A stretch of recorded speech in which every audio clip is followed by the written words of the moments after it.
my mother is a religious fanatic.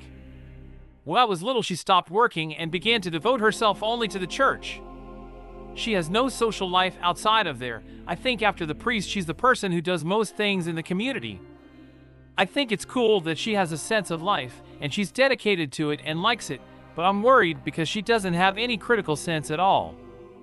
In general, this is not a problem. I do not discuss things with her, but it seems that every day gets worse and fanaticism gains strength. Today, talking normally, I told about the case of the daughter of a famous politician who does not recognize her and talked about how these people who calls themselves Christians, who defends family values and things like that. She agreed with me about hypocrisy, but said that this is not Christian, but some. Then hit saying that just cannot accept the left because it disrespects Mary, and gave an example of a procession where she was shown naked.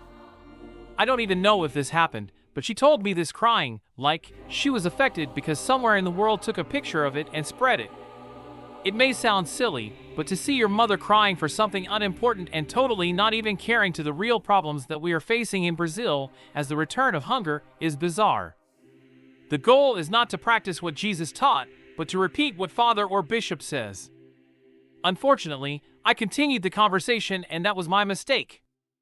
I talked about how the Bible is the fruit of a centuries-long construction and that everything is written there as the result of choices by people of their respective times. That you have to read everything with criticism. Okay, now it's all day without talking about it.